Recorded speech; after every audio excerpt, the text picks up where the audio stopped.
In the fall of 1883, I had just one more load of coal for the Cornish Jacks in the Silver Island mine. Beneath the icy waves, they picked and hacked at the silver caves. The coal fires kept them dry. And I never once did think just a couple drinks could cause that mine to die.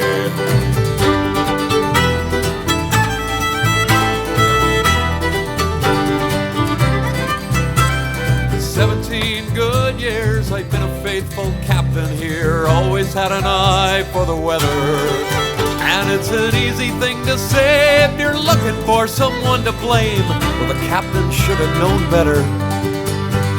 And everyone still thinks that the captain's love a drink is why that silver mine died.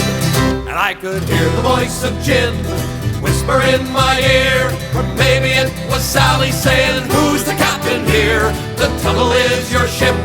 You surely have the right to set the time of sail and to stay here where it's warm one more night."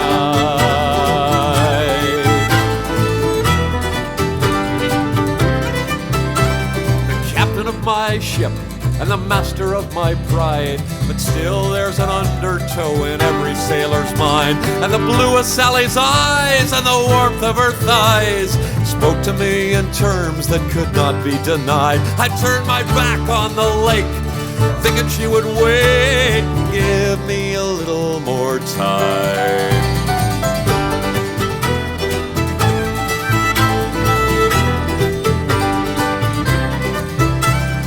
Gin and love half crazed, we'd lain there for 3 days when I staggered to the window to catch a breath of air. I remember Sally laughed as an icy winter blast caught me in the face and snapped back my hair. And one thought filled my head as I fell back on the bed, that silver mine's gonna die. And I could hear the voice of gin whisper in my ear, or maybe it was Sally saying, "Who's the captain here? The tunnel is your ship. You surely have the right to set the time of sail and to stay here where it's warm one more night."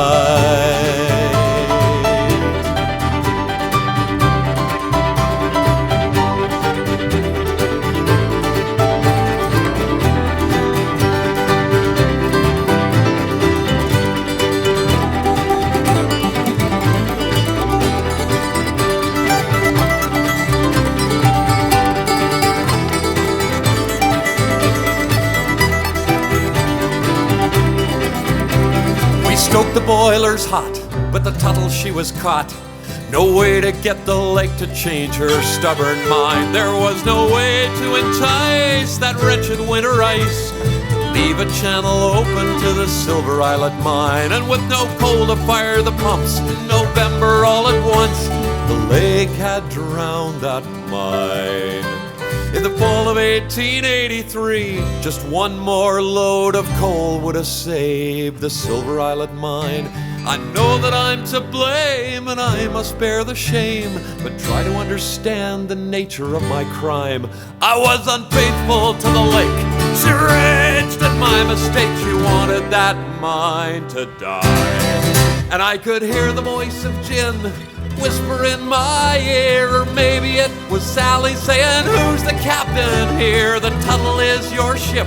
You surely have the right to set the time of sail." I can hear the voice of gin whisper in my ear, or maybe it was Sally saying, "Who's the captain here? The tunnel is your ship.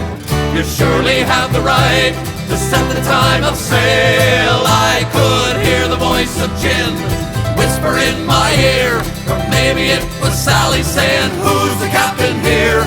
The tunnel is your ship.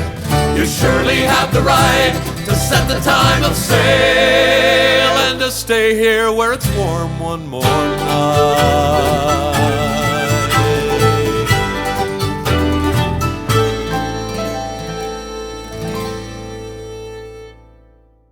Above the St. Lawrence Rapids, in a warehouse in Nashim, we loaded up 10,000 pounds and hauled it all away.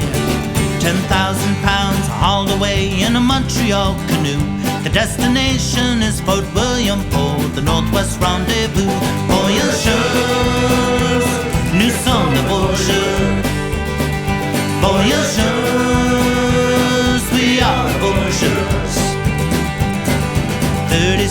portages, and it'll take as many days before we reach St. Mary's River and Superior's northern shore. Paddle through the Ottawa, through Lake Nipissing, the French River, the North Channel, and Holloway again. Voyagers, nous sommes the Voyagers. Voyagers, we are Voyagers. The gentlemen, they dress so fine, they feed us beans and lard. They give us 3-point blankets to sleep under the stars. Life is kind and life is hard, but we show no misery, working on a 3-year contract for the Northwest Company. Voyagers, nous sommes voyageurs. Voyageurs.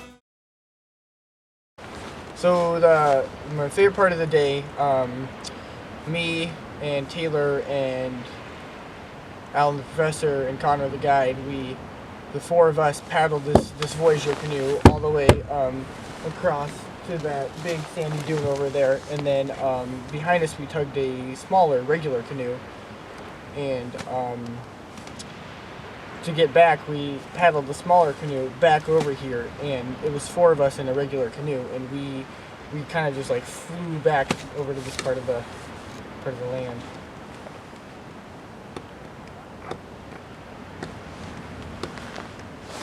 My favorite part of the day was that same exact situation where we flew across this. He didn't really portray it in a great way. We literally flew. I think their like bow started coming up, and we kind of planed out. That's how fast we were going.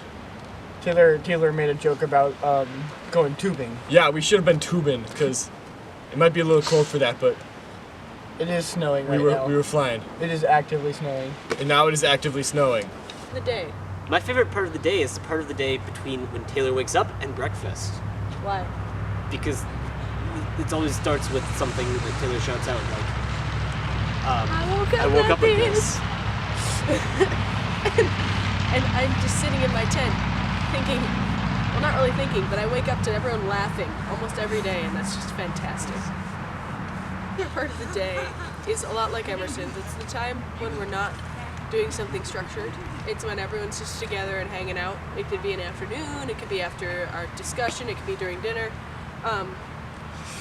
And that's when you really have a lot of fun with people. It's when people are goofing off. Like last night, I couldn't stop laughing. I was laughing so hard I fell down because Taylor was chasing Tim around with a stick and a bag, and he was calling himself Mr. Bolo and having a Scottish accent, and Tim had a stick in his mouth and 2 in his hands, and it was just, I love moments like that. That's why I'm on this trip, is the people. It's really when you get to hang out with each other and have fun. Emerson, stop messing with Tim. Okay, I think my favorite part of the day during the Circumnav has been the evening time.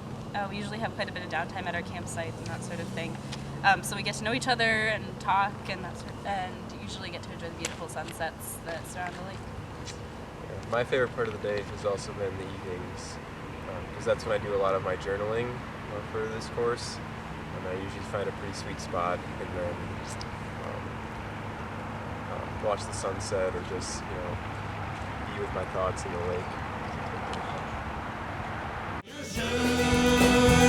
Nous sommes voyageurs. Voyagers, nous sommes voyageurs. Voyagers, we are voyagers. Like our grandfathers and soon our sons will be called the Northmen too. It's the wintering kind that face their fear with a paddle and a north canoe.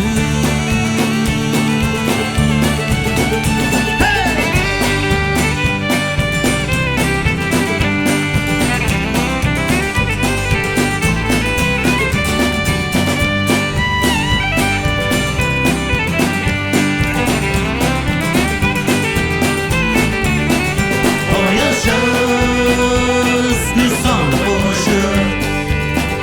Voyagers, rapids when we cannot portage up the hills. 200 pounds upon our backs, haul away the bales. We'll build a fort, hunt and trade like all good Northmen do. As voyagers are gathering for the Northwest Rendezvous. Voyagers, nous sommes les voyageurs. Voyagers, nous sommes les voyageurs. Voyagers, nous sommes les voyageurs. Voyagers, we are the voyagers.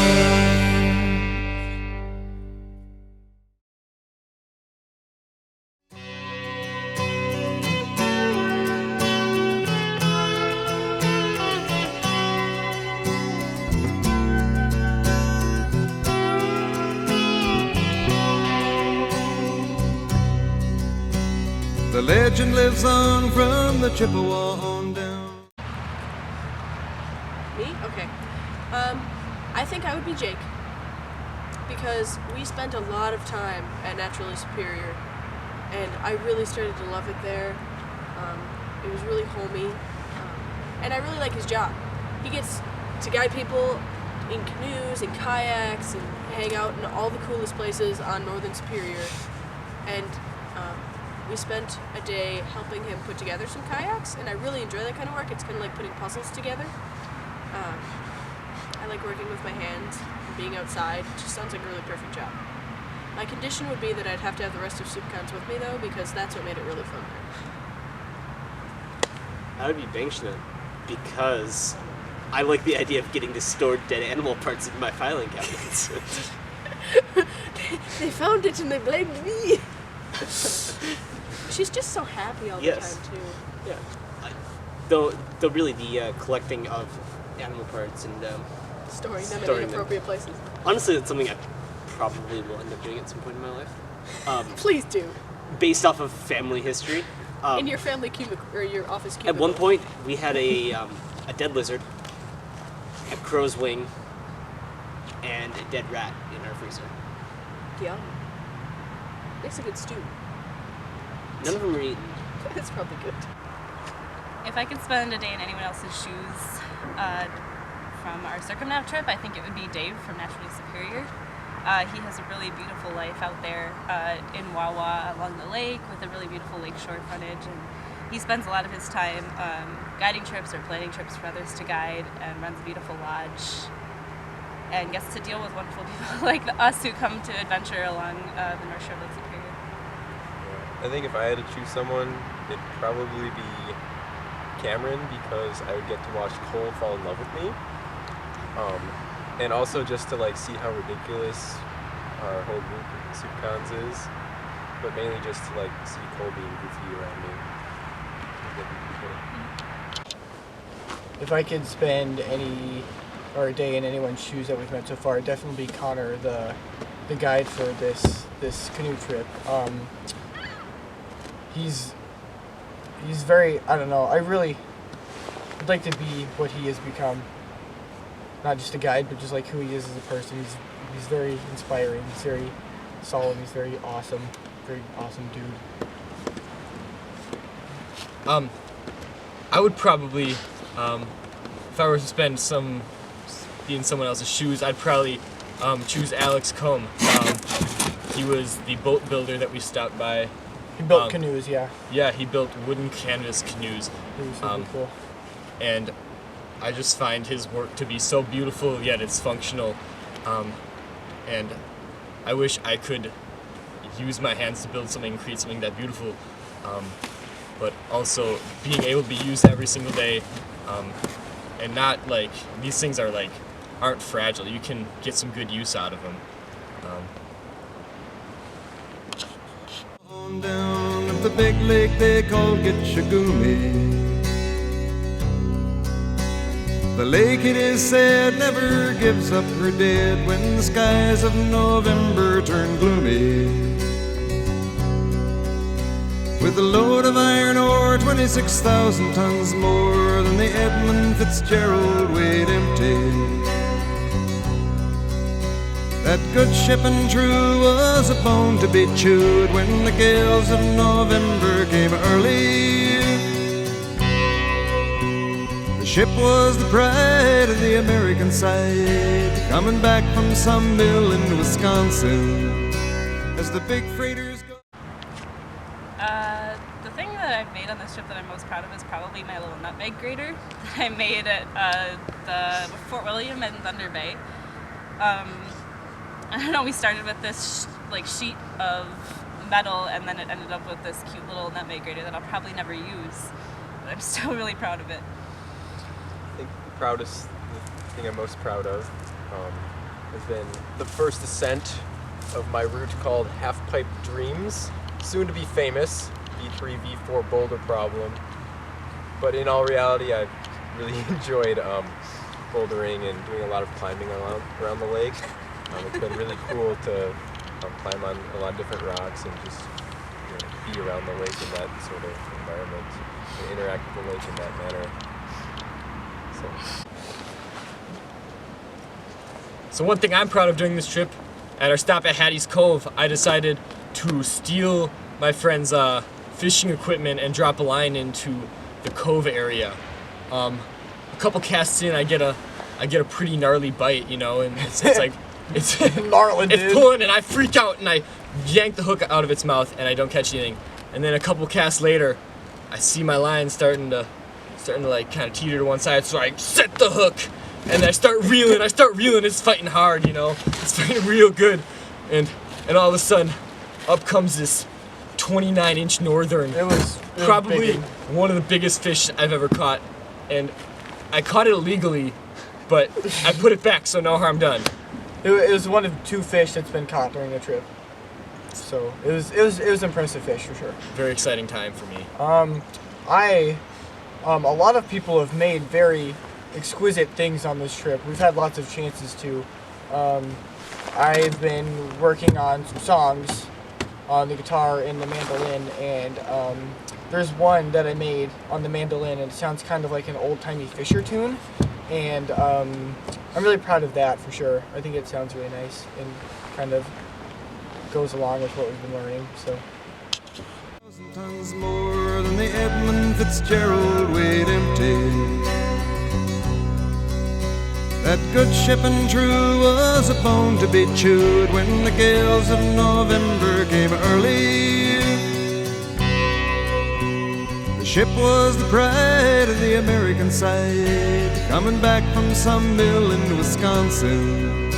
As the big freighters go, it was bigger than most, with a crew and good captain well seasoned, concluding some terms with a couple of steel firms when they left fully loaded for Cleveland. Then later that night when the ship's bell rang, could it be the north wind they'd been feeling?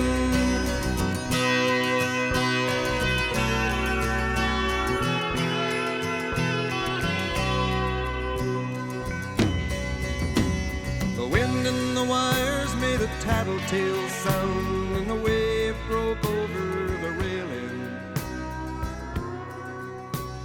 And every man knew, as the captain did too, 'twas the witch of